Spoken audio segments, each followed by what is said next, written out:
మహారాజయోగం అనే చందమామ కథ చెప్పుకుందాం. బుందేల్ఖండ్లో ఒకప్పుడు ఠాకూర్ వంశం వారు ప్రసిద్ధిగా పరిపాలించేవారు. ఆ వంశానికి చెందిన రూపసింహుడనేవాడు కడు పేదవాడు.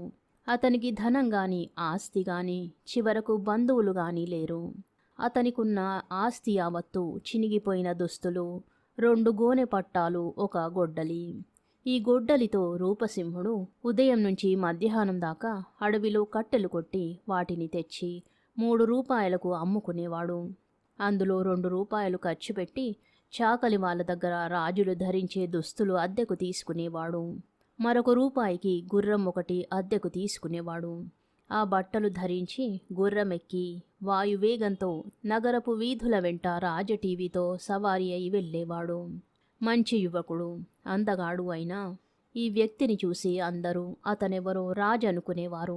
ఈ విధంగా రూపసింహుడు ప్రతిరోజు ఠాకూర్ రాజవంశ గౌరవాన్ని నిలబెట్టి చీకటి పడగానే దుస్తులను గుర్రాన్ని తిరిగి ఇచ్చివేసి తన మామూలు దుస్తులు ధరించి చిల్లర డబ్బులతో ఇన్ని మరమరాలు శనగపప్పు కొని తిని కాసిని మంచినీళ్లు తాగి ఒక గోనె పట్ట నేల మీద పరుచుకొని మరొకటి మీద కప్పుకొని నిద్రపోయేవాడు.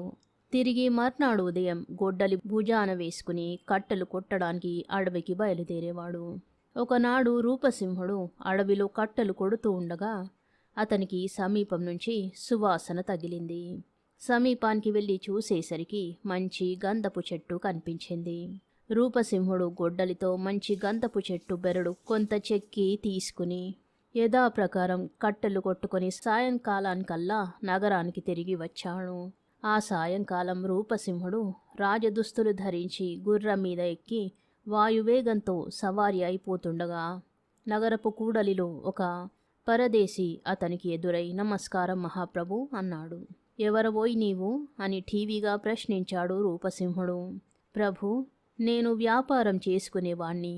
తమ దేశంలో వ్యాపారం ముగించుకొని సింహలానికి వెళ్ళిపోతున్నాను" అని విన్నవించుకున్నాడు పరదేశీ. రూపసింహుడు కొంచెం ఆలోచించి తన జేబులో నుంచి గంధపు చెట్టు బెరడు తీసి పరదేశీకి ఇస్తూ, "ఠాకూర్ రూపసింహుడి కానుకగా దీనిని సింహల రాజుకు అందజెయ్యి. నీ పని సానుకూలమవుతుంది" అని తన గుర్రాన్ని అదిలించి శరవేగంతో వెళ్ళిపోయాడు. ఆ ప్రకారమే వర్తకుడు రూపసింహుడు కానుకను సింహల రాజుకు అందజేశాడు.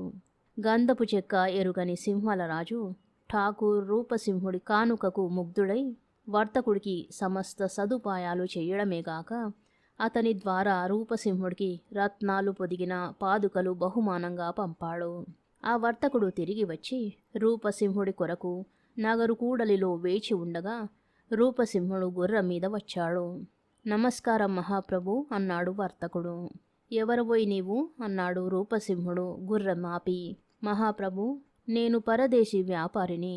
తాము పంపిన కానుక సింహల రాజుకు అందజేశాను. ఆయన తమకి పాదుకలు పంపారు" అన్నాడు వర్తకుడు. "నీవిప్పుడు ఏ దేశానికి పోతున్నావు" అని అడిగాడు రూపసింహుడు. "అరేబియా దేశం వెళ్తున్నాను" అన్నాడు వర్తకుడు. "అయితే అరేబియా చక్రవర్తికి ఈ పాదుకలను మా కానుకగా బహూకరించు. నీ పని సానుకూలమవుతుంది" అంటూ రూపసింహుడు గుర్రాన్ని అదిలించి శరవేగంతో వెళ్ళిపోయాడు. వర్తకుడు అలాగే చేశాడు.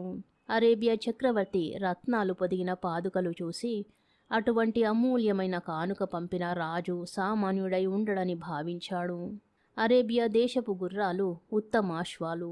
అటువంటి అశ్వాలలో ఉత్తమోత్తమమైనవి 100 తెప్పించి చక్రవర్తి వర్తకుడికి ఇచ్చాడు. "రూపసింహ ఠాకూర్ గారికి మా సలాములు చెప్పి ఈ 100 గుర్రాలు మా కానుకగా వారికి అందజెయ్యి. వారు పంపిన కానుక ఆనందాన్ని కలిగించింది" అని చక్రవర్తి వర్తకుడికి చెప్పాడు. వర్తకుడు ఆ 100 గుర్రాలను శ్రద్ధగా వెంటబెట్టుకుని వచ్చి మామూలు ప్రకారం కూడలిలో నిలబడ్డాడు. త్వరలోనే రూపసింహుడు గుర్రం మీద వాయువేగంతో వచ్చి వర్తకుణ్ణి చూసి ఆగాడు. వర్తకుడు 100 అరేబియా గుర్రాలను చూపి, "మహాప్రభు, అరేబియా చక్రవర్తి మీకు వీటిని కానుకగా పంపారు. స్వీకరించండి" అన్నాడు. "నీవిప్పుడు ఏ దేశం పోతున్నావు" అని అడిగాడు రూపసింహుడు. "నేను తిరిగి సింహలం పోతున్నాను" అన్నాడు వర్తకుడు. అయితే వీటిని తీసుకుపోయి సింహాల రాజుకు మా కానుకగా ఇయ్యి అంటూ రూపసింహుడు వేగంగా వెళ్ళిపోయాడు. వర్తకుడు 100 అశ్వాలను సింహాల రాజుకు సమర్పించి అది రూపసింహ ఠాకూర్ కానుక అని విన్నవించుకున్నాడు. ఈ కానుక చూడగానే సింహల రాజు హృదయం ద్రవించింది. రూపసింహుడు పంపే కానుకలు అమూల్యమైనవే కాక అతని స్నేహం మరింత విలువైనదిగా కనిపించింది.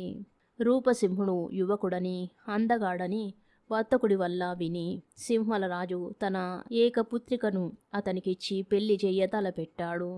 రూపసింహుడి కొరకు రాజోచితమైన దుస్తులు, ఆభరణాలు ఇచ్చి పెద్ద పరివారాన్ని వర్తకుడి వెంట పంపాడు.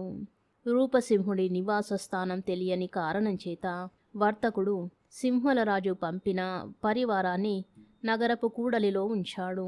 సాయంకాలం కాగానే రూపసింహుడు గుర్రం మీద వాయువేగంతో వచ్చాడు. వర్తకుడు రూపసింహుడికి తాను తెచ్చిన సందేశం అందజేశాడు. రూపసింహుడు సింహలరాజు పంపిన వస్త్రాభరణాలు తీసుకుని మర్నాడు అదే చోట కలుస్తానని వర్తకుడికి చెప్పి వెళ్ళిపోయాడు. ఇప్పుడు రూపసింహుడు తన అరువు దుస్తులను గుర్రాన్ని ఇచ్చివేసి సింహలరాజు పంపిన దుస్తులను, ఆభరణాలను ధరించి ఆ రోజు కట్టెలమ్మగా వచ్చిన డబ్బుతో మేనా చేయించుకొని సాయంకాలానికి కూడలికి చేరాడు. అక్కడ అతని కోసం వర్తకుడు, సింహలరాజు పరివారము సిద్ధంగా ఉన్నారు. అందరూ కలిసి సింహల దేశానికి ప్రయాణమై వెళ్లారు. సింహల రాజకుమార్తెకు రూపసింహుడికి వైభవంగా వివాహం జరిగింది. సింహల రాజుకు కుమారులు లేనందున కాలక్రమాన రూపసింహుడే సింహలానికి రాజై చాలా కాలం పరిపాలించాడు. కథ సమాప్తం. అపవాదు అనే మరో కథ చెప్పుకుందాం. పూర్వం గొప్ప ధనవంతుడైన వైశ్యుడుండేవాడు. ఆయనకు సుబుద్ధి అనే ఒక కుమారుడు, సుమిత్ర అనే కుమార్తె ఉండేవారు. ఆయన చనిపోతూ తన కొడుకుని దగ్గరకు పిలిచి, నాయనా, నా అనంతరం మన వ్యాపారం చక్కగా సాగించు. నీవు చెల్లెలు సఖ్యతగా ఉండండి. ఇదే నా తుది కోరిక అని చెప్పాడు. తండ్రి పోయిన కొద్ది కాలానికే సుబుద్ధి 3 నౌకల మీద సరుకులు వేసుకుని దేశాంతరాలకు బయలుదేరాడు. బయలుదేరేటప్పుడు అతను తన చెల్లెలితో, చెల్లి, నేను చాలా కాలానికి గాని తిరిగి రాను. నేను లేని సమయంలో నీవు నీ ధర్మాన్ని అతిక్రమించవద్దు, పరులతో ప్రసంగించవద్దు అని చెప్పాడు. తిరిగి ఎప్పుడు కలుసుకుంటామోనని సుబుద్ధి తన చిత్తరువును తన చెల్లెలికిచ్చి ఆమె చిత్తరువును తన వెంట తీసుకుని నౌకలతో సముద్రం మీద బయలుదేరాడు. 2 ఏళ్లు గడిచాయి. 3వ ఏడు నడుస్తోంది. సుబుద్ధి నౌకలు ఒకానొక రేవు పట్టణం చేరుకున్నాయి. అక్కడ లంగరు దించి తన వెంట ఒక గిన్నెలో రత్నాలు, రత్న కంబలాలు మొదలైన బహుమానాలు తీసుకుని సుబుద్ధి ఆ దేశపు రాజు సుదర్శనుడి వద్దకు వెళ్ళాడు. తాను తెచ్చిన బహుమతులు సుదర్శనుడికి సమర్పించి తమ దేశంలో వ్యాపారం చేసుకోవడానికి అనుమతి ఇవ్వండి అని సుబుద్ధి అడిగాడు. సుబుద్ధి తెచ్చిన బహుమానాలు చూసి సుదర్శనరాజు చాలా ఆనందించాడు. ఏ వణిజుడు కూడా తనకలాంటి అమూల్యమైన బహుమతులిచ్చి ఉండలేదు. అందుచేత సుదర్శనుడు సుబుద్ధి కోరిన ప్రకారం వ్యాపారం చేసుకునేటందుకు అనుమతి ఇవ్వడమే కాక అతను నౌకలో తెచ్చిన వస్తువులను చూడడానికి సపరివారంగా రేవుకు కూడా వచ్చాడు. నౌకలోని వస్తువులను చూసి ఆనందిస్తున్న సుదర్శనరాజు కన్ను సుమిత్ర చిత్తరుపై పడింది. ఎవరి సుందరవతి అని సుదర్శనరాజు సుబుద్ధిని అడిగాడు. ప్రభూ, ఆమె నా చెల్లెలు. అందానికి తగిన శీలం కూడా ఆమెకున్నదా అని అడిగాడు సుదర్శనరాజు. ఆమె శీలానికి వంక పెట్టగలవారు లేరు అన్నాడు సుబుద్ధి. అయితే నేనామెను నా పట్టమహిషిగా చేసుకుంటాను అన్నాడు సుదర్శనుడు. ఇదంతా తిలకిస్తున్న సేనానికి అసూయ జనించింది. చివరకు ఈ వైశ్యాంగన మాకు రాణి కావడమా, మా భార్యలు ఈమెకు సేవ చేయడమా అనుకున్నాడు దుర్మార్గుడైన సేనాని. అతను పైకి మాత్రం ఈ విధంగా అన్నాడు. ప్రభూ, ఈ స్త్రీని నేను బాగా ఎరుగుదును. ఈమె దుశ్శీల అన్నాడు. ఈ మాట వినగానే సుదర్శనుడికి సుబుద్ధిపై ఆగ్రహం కలిగింది. దుశ్శీలను శీలవతి అని ఎందుకు చెప్పావు? నీ తల తీయించేస్తాను అన్నాడు రాజు సుబుద్ధితో. ప్రభూ, మీ సేనాని చెప్పేది అసత్యం. చేతనైతే అతను ఆ మాటలు రుజువు చేసుకోమనండి. నా చెల్లెలిని ఎరుగుదునంటున్నాడు కాబట్టి ఆమె వేలి ముద్రికను తీసుకురమ్మనండి. ఆమె పుట్టుమచ్చ ఎక్కడ ఉన్నది తెలుసుకురమ్మనండి అన్నాడు సుబుద్ధి. సుదర్శనుడికి ఇది న్యాయంగానే తోచింది. ఆయన తన సేనానితో 2 నెలల కాలంలోగా నీవు ఈ స్త్రీ ఉంగరము పుట్టుమచ్చ రహస్యము తెలుసుకోలేకపోయినట్టయితే నీ తల తీయించేస్తాను అని తెలియపరిచాడు.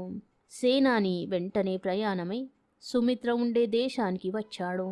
అక్కడ ఒక పేదరాశి పెద్దమ్మ వద్దకు వెళ్ళి తన పని చెప్పి, పెద్దమ్మ, నాకా పిల్ల పుట్టుమచ్చ రహస్యము ఉంగరం తెచ్చి పెడతావా? నీకు అంతులేని బంగారం ఇస్తాను అని ఆశ పెట్టాడు. పేదరాశి పెద్దమ్మ ధనాశ చేత సుమిత్ర ఇంటికి వెళ్ళి ఆమెతో ఆ కబుర్లు ఈ కబుర్లు చెప్పి ఆమె వీపు మీద ఎడమ వైపున పుట్టుమచ్చ ఉన్నట్టు తెలుసుకొని ఆమె ఉంగరాన్ని కూడా తస్కరించి తెచ్చి సేనానికి ఇచ్చింది. సేనాని వెంటనే ప్రయాణం కట్టి స్వదేశానికి తిరిగి వచ్చి సుదర్శనుడికి సుమిత్ర ఉంగరము పుట్టుమచ్చ రహస్యము తెలియజేశాడు. సుమిత్రపై వేసిన అపవాదును సేనాని రుజువు చేశాడు గనక సుదర్శనుడు కోపంతో సుబుద్ధికి మరణదండన విధించాడు. కాని సుబుద్ధి ఒక్క కోరిక కోరాడు. నేనీ దూరదేశంలో మరణించే ముందు ఒక్కసారి నా చెల్లెలిని చూడాలని ఉన్నది. ఆమెను పిలిపించి ఒక్కసారి కలుసుకోనివ్వండి. తరువాత నిశ్చింతగా మరణదండన అనుభవిస్తాను అన్నాడు. దీనికి సుదర్శనుడు అంగీకరించాడు.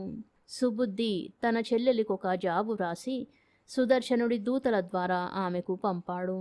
తన అన్న చెప్పినట్టు నడుచుకోక పేదరాశి పెద్దమ్మతో మాట్లాడినందుకు ప్రమాదం సంభవించిందని తెలుసుకొని సుమిత్ర తన అన్నను కలుసుకోవడానికి బయలుదేరింది. సుదర్శనుడి రాజ్యం చేరుకోగానే ఆమె తిన్నగా రాజు వద్దకు వెళ్ళి, ప్రభు, ఈ కర్ణాభరణం చూడండి, ఇది విలువైనదేనా అని అడిగింది. సుదర్శనుడు ఆమె ఇచ్చిన కర్ణాభరణంలోని రత్నాలను పరీక్షించి, నిశ్చయంగా ఇది అమూల్యమైనదే, కానీ దీనిని నాకెందుకు చూపుతున్నావు అని ఆశ్చర్యంగా అడిగాడు. తమ సేనాని దీని జతను నా వద్ద తస్కరించాడు. తాము ధర్మస్వరూపులు, అది నాకు తిరిగి ఇప్పించండి అన్నది సుమిత్ర దీనంగా. రాజు సేనానిని పిలిపించి సుమిత్ర చేసిన ఆరోపణను చెప్పి ఆమె కర్ణాభరణాన్ని దొంగిలించావట, దానిని వెంటనే ఆమెకు తిరిగి ఇచ్చేయి అన్నాడు. సేనాని నిర్ఘాంతపోయి, ప్రభు, అసలీమె ఎవరో నేనెరుగను. నా జన్మలో ఎన్నడూ నేనీమె ముఖమైనా చూసి ఉండలేదు. నేనీమె కర్ణాభరణం దొంగిలించటమేమిటి అన్నాడు. వెంటనే సుమిత్ర రాజువైపు తిరిగి, ప్రభు, నేను సుబుద్ధి చెల్లెలు సుమిత్రను. నన్ను మీ సేనాని తన జన్మలో ఎన్నడూ చూసి ఉండకపోతే మా అన్నకు తమరు మరణదండన ఎందుకు విధించారు అని అడిగింది. తన సేనాని చేసిన మోసము, సుమిత్ర చేసిన యుక్తి సుదర్శనుడికి అర్థమైపోయింది. ఆయన తన సేనానికి మరణదండన విధించి సుబుద్ధిని ఖైదు విడిపించి సుమిత్రను పెళ్లాడి చాలా కాలం సుఖంగా రాజ్యం చేశాడు. కథ సమాప్తం. శుభం.